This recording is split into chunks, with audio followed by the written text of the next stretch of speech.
This is the 3.3 to 3.5 review. Number 5, calculators still are not allowed. And on this one we will be doing the product rule with the chain rule, and then we'll have some algebraic simplification in order to come up with the answer that will be on the test or on my reviews. So most people will not mess up with the derivatives. They will mess up when they're trying to simplify. So let's look at A. When I look at A, I see that I have two functions that are being multiplied together here. So the derivative will involve the product rule. I'll have the first one times the derivative of the second plus the second one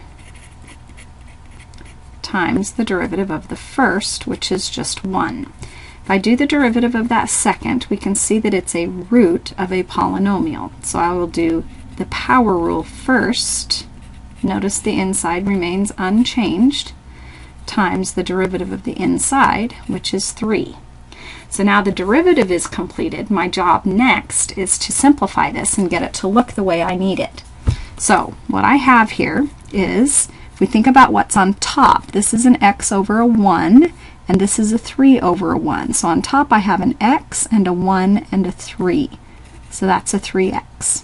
On the bottom I have a 2, and this negative power becomes positive on the bottom. So I'd have a 2 times a root of a 3x minus 4. Over here, this is again over 1, so I'll have a root 3x minus 4 over 1. Now in order to get this together as a single fraction, which is what the test will have, I need to be able to get a common denominator. So if I look at this bottom, I've only got a 1, but over here I have a 2 and a root 3x minus 4.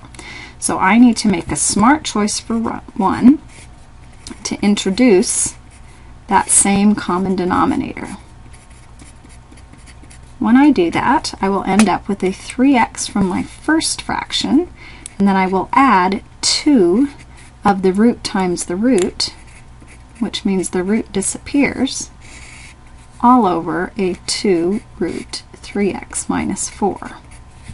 Simplify the top, I have a 3x plus a 2 times a 3x, that's a 3x plus a 6x, that'll give me a 9x, plus a 2 times a negative 4, that's a negative 8. Denominator stays the same, and I'm now done. So let's do the same process with B. If we look at B, again we have a product rule, so the derivative will involve the first times the derivative of the second plus the second times the derivative of the first. Now derivative of the second involves the chain rule with the power rule. So we again have that 1/2 power times the derivative of the inside.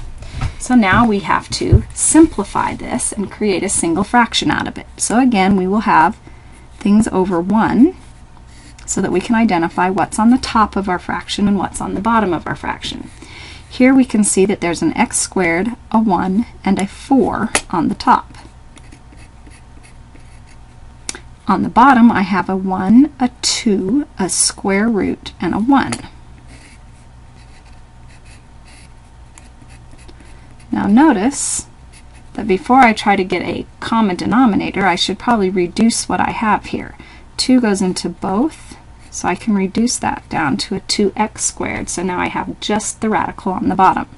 So that's equivalent to this first term. I still need to add my second term, which is 2x times that root.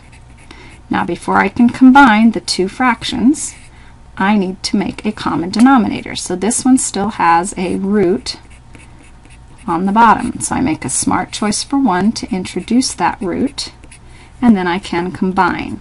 So on top I've got a 2x squared plus a 2x times that root times the root. So the root disappears, I just get the inside. And on the bottom I have a single root 4x minus 7. Simplify the top now, I have a 2x squared plus another 6x squared gives me 8x squared minus a 2x times a 7 is a 14x. And on the bottom I still have my root.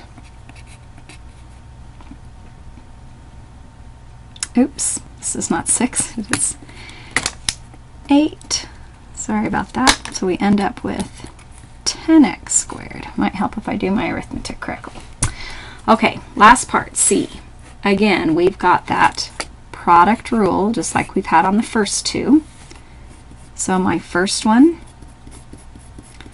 times the derivative of my second. I'm going to go ahead and take that derivative now, because I've done it twice in the previous parts. So here was the power rule, inside unchanged times the derivative of the inside is a 4x. Then I'm going to add the second one times the derivative of the first. Again, look to see what's on the top, what's on the bottom. Create two separate fractions. So on top I've got an x cubed, a 1, and a 4x. So that is a 4x to the 4th. On the bottom I have a 1, a 2, a root, and a 1.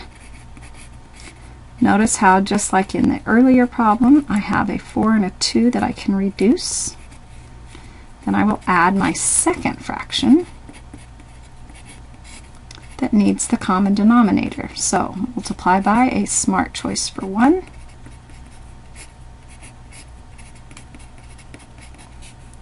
Then I can combine my tops. So on top I have a 2x to the 4th plus a 3x squared times a 2x squared plus 1 all over that root. Combine my 2x to the 4th plus 6x to the 4th, I get 8x to the 4th plus a 3x squared, and the bottom stays the same.